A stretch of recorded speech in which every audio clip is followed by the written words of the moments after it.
पत्र निकाल करके जैसे ही वो धीमे धीमे हटाई, जो मोहर लगी थी, मोहर देख के पहचान गई तुम्हारे राजवंश की मोहर है। तो प्रिय माधव, कहीं भाई का पत्र तो नहीं, देख तो लूं क्या है इस पत्र में। तुरंत खोल करके जैसे देखा तो ऊपर ही लिखा था, प्रिय पुत्र माधव, मैं तुम्हारा पिता धृष्ट बुद्धि अपने पूरे होश आवास में तुमसे कह रहा हूं कि पत्रवाहक जो तुम्हारे पास आ रहा है, जो जग से कहा ना जाए वो मुझको बस तुझसे ये कहना जी, तुम्हारा शत्रु है। सोना सोना इतना भी कैसे और तू सोना, तुम बिना किसी विचार के, बिना किसी चिंतन के मेरी प्रतीक्षा मत करना, तू सोना तेरे इसको विष दे देना, मेरा प्रतीक्षा मत करना। एक थोड़ी सी सुधार करने वाली बात अभी अभी याद आई। भाई का नाम माधव नहीं मदन था। क्या नाम था? मदन। वो क्यों समझ में आई बात? क्योंकि संस्कृत में पत्र लिखा था और उसमें ये भाव, जब विषया पढ़ रही है अपने पिताजी का पत्र, तो प्रिय पुत्र मदन, मैं तुम्हारा पिता दृष्ट बुद्धि पूरा पत्र लिख रहा हूं, इसको ध्यानपूर्वक पढ़ना, मेरी प्रतीक्षा मत करना, इस पत्र को पढ़ करके ऐसे ऐसे कर। तो वो जब पढ़ रही थी तो उन्होंने पहले पत्र की पंक्ति देखते ही सोचा, पिताजी गए मेरे लिए वर ढूंढने के लिए, हो सकता है उनको वर मिल गया है और उसी वर के संकेत भाई को भेजा है। तो जहां पर लिखा था कि मदन, ये जो पत्रवाहक आया है तुम्हारा शत्रु है, तो मदन का एक अर्थ होता है कामदेव, और कामदेव यानी कि बहुत सुंदर है कामदेव। उस काम का शत्रु कौन है? उसकी सुंदरता को नष्ट करने वाले श्री कृष्ण है। तो मदन का शत्रु मतलब कि भाई कामदेव को भी लज्जित करने वाला जो ये पत्रवाहक सुंदर आया है, इसको तुम विष प्रदान कर देना, बिना मेरा चिंतन किए, बिना मेरी प्रतीक्षा किए इसको विष दे देना। तो विषया ने सोचा, ये पिताजी ने पत्र लिखा है भैया को बताने के लिए कि जो पत्रवाहक है ये मेरे लिए सुंदर वर है, जिसकी सुंदरता कामदेव को भी लज्जित करने वाली, और है ही इतनी सुंदर है।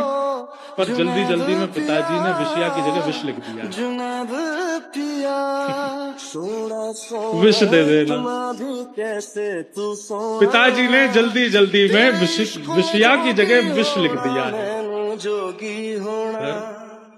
भैया के पास ये पत्र मैं लेके जाऊंगी तो बात अलग जाएगी, इनको ही जाना चाहिए, पर मैं इसको कैसे ठीक करूं? खाली स्याही से लिखा। तुरंत विषया ने एक नुकीली कुछ सीख निकाली और अपने आंखों का काजल लेकर के उस पर लगाया, सीख पर। वो संस्कृत में पूरा लिखा था, विषयस्मयी प्रदायतम। अगर प्रदायतम करें तो इसका अर्थ होगा इसको विष दे दो। अब उन्होंने सोचा कि विषयस्मयी को विषयामयी कर दूं तो मतलब मैं हो जाऊंगी। उन्होंने क्या किया, विषयास्मयी प्रदातव्या, एक आ की मात्रा पीछे लगाई, एक आ की मात्रा आगे लगाई अपने आगल के आंख के अंजन से, और पत्र का पूरा अर्थ बदल गया। पत्र का अर्थ क्या हो गया कि हे प्रिय पुत्र मदन, ये जो पत्रवाहक तुम्हारे सामने आए हैं ये मदन का शत्रु है, यानी कि मदन मतलब कामदेव को भी लज्जित करने वाली इसके रूप है। तो मेरी प्रतीक्षा मत करना, मेरे आने का चिंतन मत करना, मेरे आने की खबर मत देखना। जितना जल्दी हो सके बिना किसी से पूछे विचारे, किसी को बिना बताए तुरंत इसको विषया प्रदान कर देना, इससे विषया का ब्याह कर देना। विषया कर दिया। विषया करके तुरंत वो लेके और कहीं से कुछ गर्म सा कुछ लाई, उससे वो जो मोहर थी उसको थोड़ा पिघला करके और उसको पुनः लगा करके मोड़ मरोड़ करके फिर से पाग में धर के और विषया बलैया लेकर के भाग गई। बढ़िया हो जाके भैया से बोल, भैया जल्दी तैयार हो जा। क्यों? कोई आ गया तो मेहमान, तैयार रहो।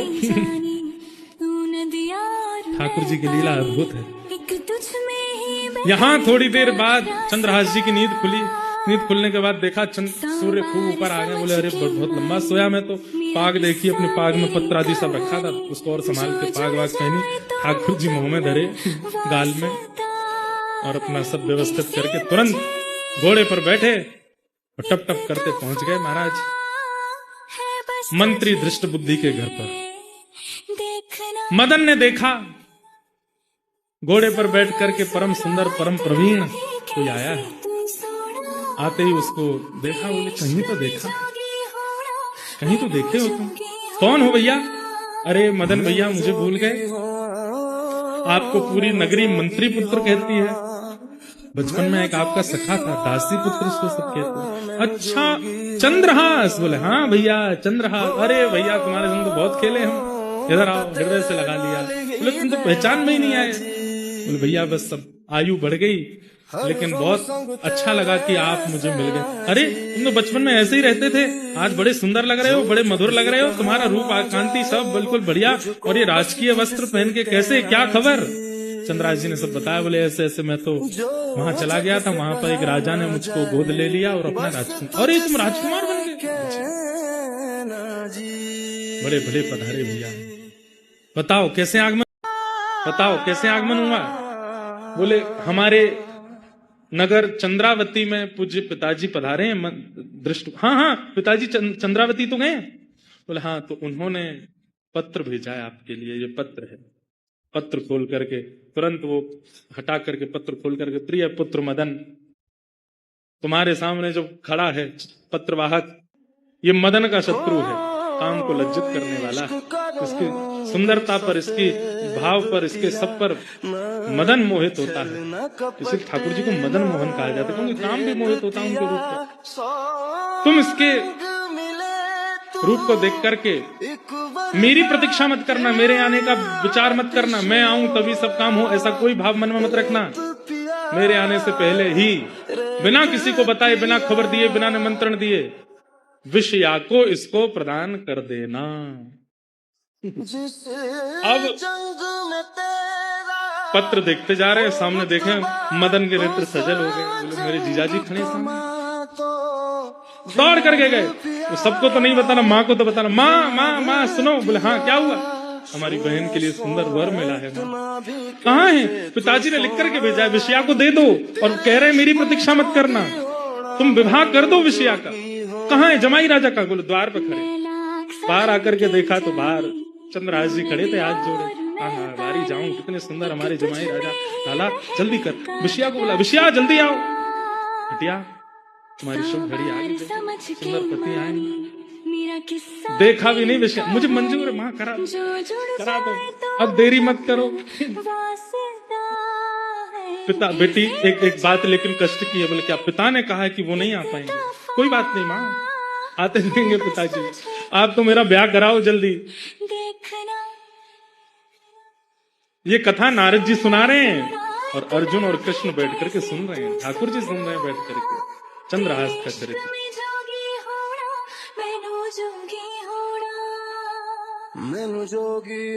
अब देखो संयोग कैसे बनते हैं। बेटा किसी को तो नहीं बताना, मैं हूं, तुम हो और विषया है और जमाई जी हैं, बस हम ये ब्याह कर लेंगे, लेकिन ब्याह पढ़ाने वाले पंडित जी तो चाहिए। जाओ कोई पंडित जी को बुला लाओ। अब ये मदन जैसे ही निकल रहा था घर से, इतने में गालव ऋषि आ गए सामने, जो कह के गए थे कि इनका ब्याह होगा। हे ऋषिवर, बोले जी मेरी पुत्री की कुंडली देख करके बता दीजिए उसका ब्याह नक्षत्र कौन सा, जल्दी करना, जितना जल्दी हो सके करना। पिताजी ने आज्ञा करी है, जितना जल्दी हो सके विषया दे दो। गालव ऋषि भीतर आए, मंद मंद मुस्कुरा रहे थे, सब जानते तो थे। कुंडली देख करके बोले हमारी बात सुनिएगा ध्यान से। माता जी बोले हाँ बताइए। बोले आपकी पुत्री, इसका ब्याह अगले एक घड़ी के अंदर नहीं हुआ, अगर 24 मिनट के अंदर नहीं हुआ तो आगामी 24 वर्ष तक इसके लिए वर नहीं मिलेगा। एक घड़ी के अंदर इसका ब्याह होना चाहिए। अब मदन बोला 24 मिनट में ब्याह कैसे? अरे तुम भ्रष्ट बुद्धि मंत्री के पुत्र, तुमको क्या देर लगे? मैं बस नाम बोलता जाऊंगा, सामग्री देते जाना मुझको, मैं कराता हूँ ब्याह। मुख्य मुख्य विधि होंगी। कौन कौन सी मुख्य विधि होंगी? बोले सिंदूर दान होगा, 4 सप्तपदी बोलते हैं, होते 4 ही हैं, 4 फेरे पड़ेंगे, और क्या कहते हैं गठबंधन होगा, गठजोड़ा होगा। और अब पिताजी तो है नहीं, तो माताजी एक हाथ से माँ बन के, एक हाथ से पिता बन के दोनों को आशीर्वाद दे देंगे। मैं ऋषि हूं, मैं दोनों को आशीष दे दूंगा, अग्नि प्रज्वलित होगी। और अब देखो तुम समय गवा रहे हो, दृष्ट बुद्धि के पुत्र मदन, तुम तो केवल लगे रहो, मैं सामग्री मांगू देते जाना। आप लगिए पिताजी। तुरंत कहा विषया जिन वस्त्रों में हो उनमें ही आ जाओ। विषया बोली मैं पहले ही तैयार बैठी थी, तो मुझे पता था होना है। यहाँ चंद्रहास जी महाराज बोले मैं तो ऐसे आया हूँ, माता पिता मेरे नए नए बने हैं, उनको तो बता दो। कोई नहीं बताना, बैठो। मुझे नहीं पता था कि दृष्ट बुद्धि मुझसे इतना प्रेम करते हैं कि पत्र में लिख के भेज देंगे ब्याह कर दो। गालव ऋषि बड़े प्रसन्न हैं। यहाँ ठाकुर जी और अर्जुन बड़े उछल उछल करके आनंद कर रहे हैं। नारद जी कथा सुना, वाह जय हो, आनंद आ गए, आनंद आ गए। अर्जुन बोले आनंद क्या, इस सब रचना तो आपकी है, खुद ही खुश हो रहे हो सुन सुन के। गालव ऋषि बोलते जा रहे हैं, मंत्र पढ़ते जा रहे हैं। हाँ अब भाई सुपारी लाओ। एक हाथ से लेता है, दूसरे हाथ से देता है मदन। लेते जाओ, आप अक्षत लीजिए, रोली लीजिए, चावल लीजिए, ये डलवाओ वो डलवाओ। और महाराज 4 पति हो गए, सिंदूर दान हो गया, गठ जोड़ा कर दोनों के गठबंधन जोड़ा कर दिए, जयमाल आदि जो भी करनी सब हो गई। माता जी खड़ी हो जाएं, इनके चरण स्पर्श कर लो, अब ऋषि के आशीर्वाद ले लो। बोले देखो मैं पहले नहीं बताया क्योंकि विलंब हो जाता, पर अब जिस घड़ी में तुम्हारी बहन का ब्याह हुआ है, तुम्हारे बहन अब सदा सर्वदा के लिए इसका सुहाग अजर रहेगा। ये जो तुम्हारे जीजा जी है ना, ये मृत्यु को प्राप्त नहीं होंगे। ऐसे कैसे मृत्यु को प्राप्त नहीं होते? तुमको क्या करना है, ऐसे कैसे नहीं होंगे? तो नहीं होंगे, नहीं होने चाहिए। तुम्हारी बहन सदा सुहागन बनी रहे। और दूसरी बात, अभी तो ये दूसरे देश के राजकुमार हैं, परंतु भविष्य में जिस नगर के तुम मंत्री के पुत्र हो, ये वहीं के राजा बनेंगे। ये इसी नगर के एक दिन राजा बनेंगे। ठाकुर जी कैसी लीला करते।